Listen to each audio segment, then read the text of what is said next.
černělé noci vyšla hvězda z boží moci.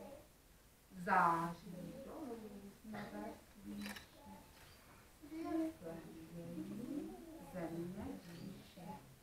Uprostřed temné noci vyšla hvězda ku pomoci.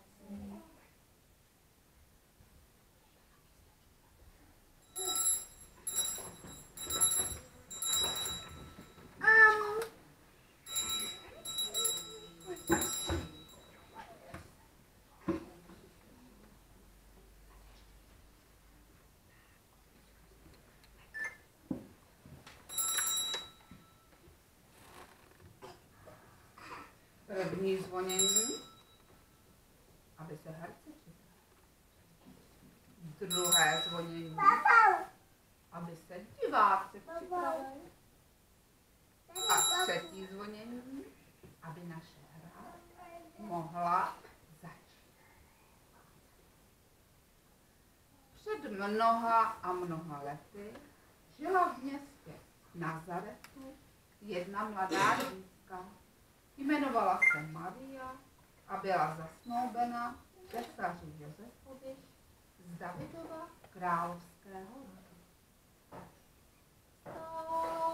Panenka Maria, stala panenka Maria, jako růžička červená.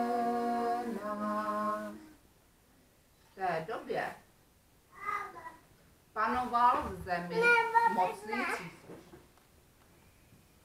A ten chtěl vědět, kolik lidí žije v jeho veliké říši. Vydal proto nařízení, aby byli všichni lidé počítáni. A tak každý se musel odebrat do města, odkud pocházela jeho rodina a nechat tam zapsat svoje jméno do veliké knihy. Josef pocházel z Betléma. A tak vzal Marii a oslíčka a vydali se na dlouhou a nepohodlnou cestu do Betléma. Byla cesta, byla ušlapaná, byla cesta, byla ušlapaná. Kdo ju šlapal, Matka Krista Pána. Kdo ju šlapal, Matka Krista Pána. Jednou, když kráčeli lesem, přepadla je noc, rozhlíželi se.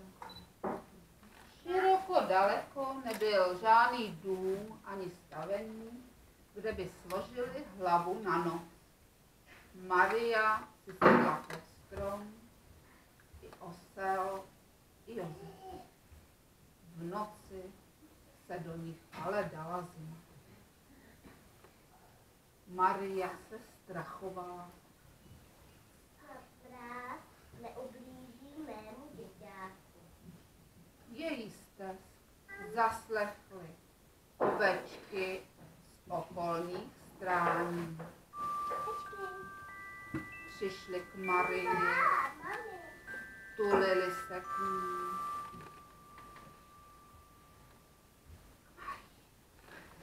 A zahřívali ji svou hustou, vlněnou srstí celou noc, aby ona ani děťátko nezmrzly.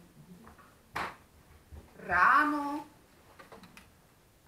se ovečkám zjevil anděl a Zazali jste Marii a boží děťátko, proto budete plní. Do od nás andělů dostane nyní, že se Ježíšek narodil.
Maria s Josefem a oslíčkem putovali dál a dál.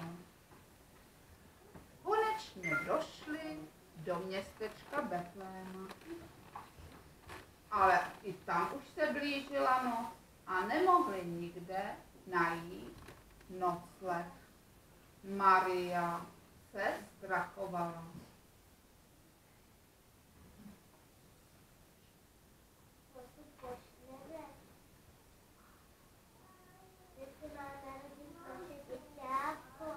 A tak Josef zaklepal na dveře jedné hospody. Přišel hospodář a Josef pravil.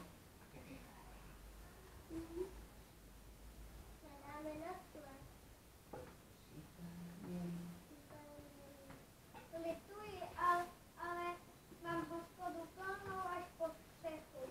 Ach, tak museli jít dál. Šli k dalším dveřím a zaťukali. Tam se taky objevil hospodář ve dveřích, ale ten nebyl hodný. Takové chudáky udělám místo. A tak raději rychle šli k jiným dveřím. Tam otevřel hospodář a Ale mám plný střechu po střechu a jestli tam to nevadí. tak se vyštěte nechvalě na slámě. Tak dobrá, do mě místo nebylo a tak si ustlali chlévě. Přivítal je tam voleček. Divil se, co to má za kamarády. Josef přichystal polévku z jesliček. Maria je vystlala slámou. A pak o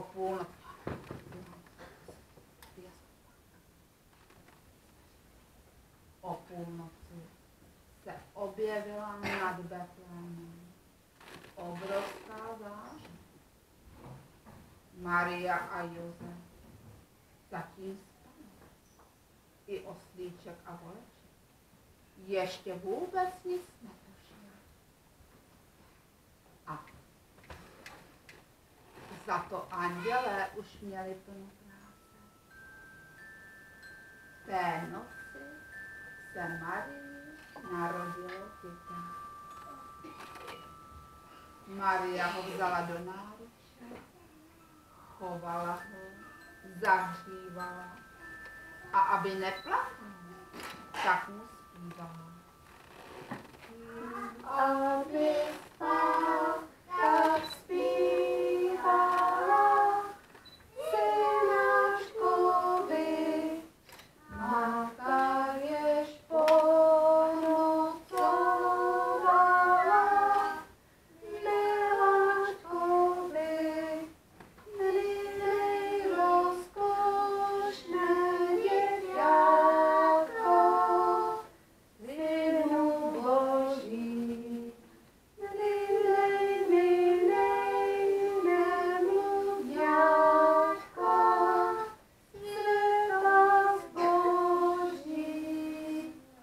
Děťátko, Maria ho položila do těch připravených jesliček. Josef polébal, oslíček a voleček děťátko svým dechem zahřívali celou noc, aby děťátko nezmrzlo. A zatím na jiném místě té země pásli svá stáda pastýři oveček.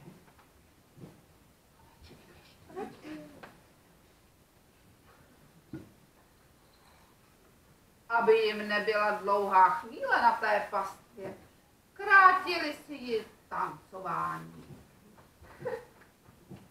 Pásli ovce valaši při betlémské salaši. Pásli ovce valaši při betlémské salaši. Hajdom, hajdom,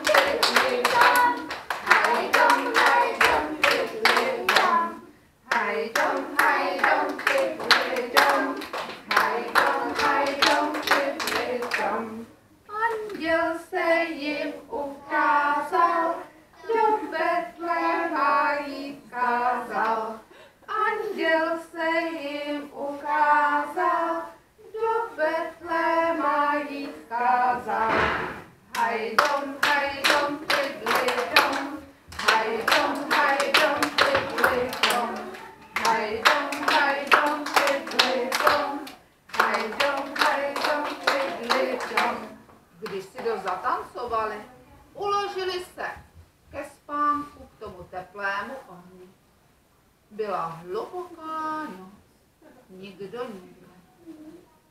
Najednou se objevila obrovská zář. A přilétl,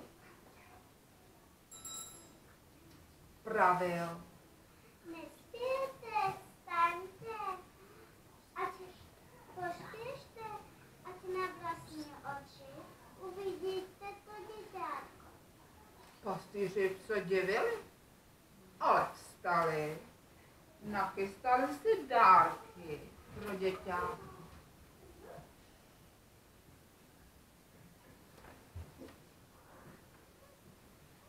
Vzali i pár oveček na cestu a vydali se na cestu do Betléma. Půjdem spolu do Betléma, dudlaj, dudlaj, dudlaj, da.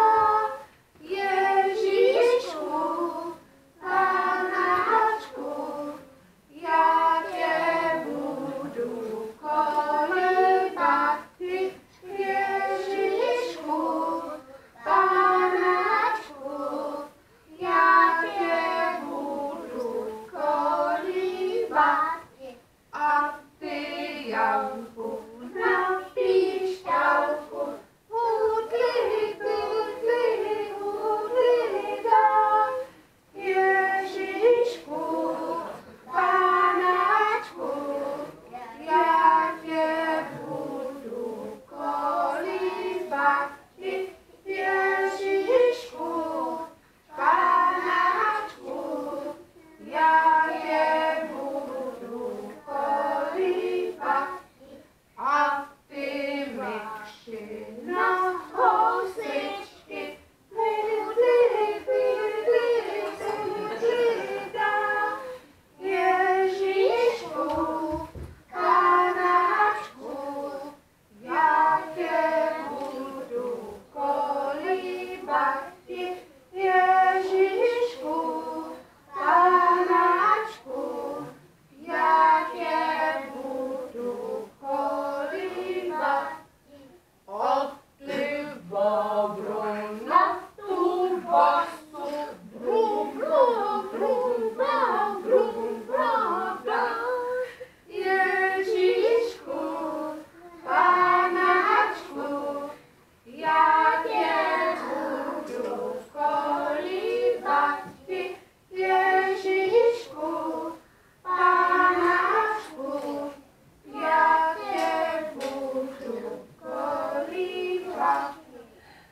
Přišli do Betléma, vstoupili do chléva, kde leželo dítě Boží. Začali zpívat. Jak si krásné nevinátko, prostřed bídy nebožáko, před tebou chádáme, dáli své skládáme. Já ti nesu dvě kožičky, by zahřály tvé nožičky. Já zas trošku blížka, vykvetla chválíčka. Já ti nesu veselého beránka ze stáda svého. Si můžeš vrátit, klidně žertovati. A co my ti nuzí dáme, darovat ti, co nemáme.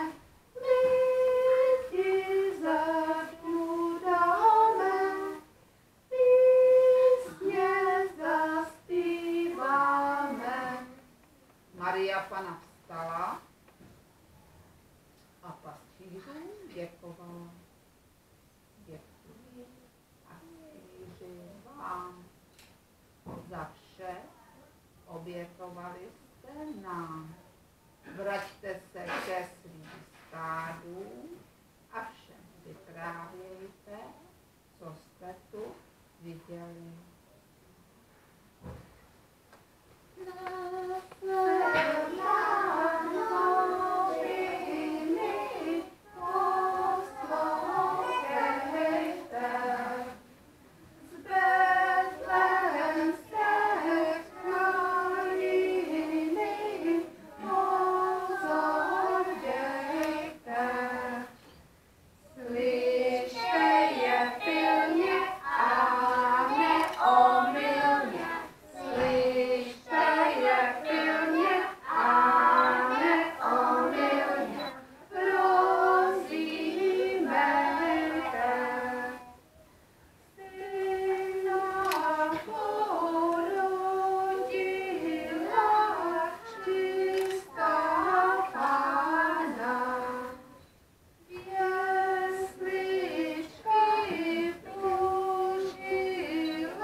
Tak za to, že byli ty naši herci tak pilní, tak museli dostat nějaký dárek.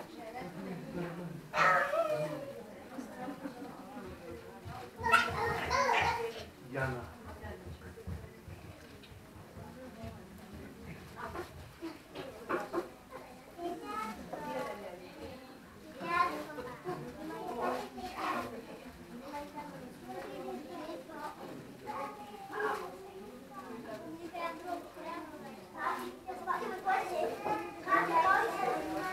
Tak, kamarádi, moc se vám to povedlo. To moc šikovný. Teďka si sedneme a půjdeme dát něco dobrého na zub. Však jsme taky něco napekli i pro rodiče. Vzpomínáte si? Tak jdeme to dát stavu, Johanko, kde to bylo, ano? To je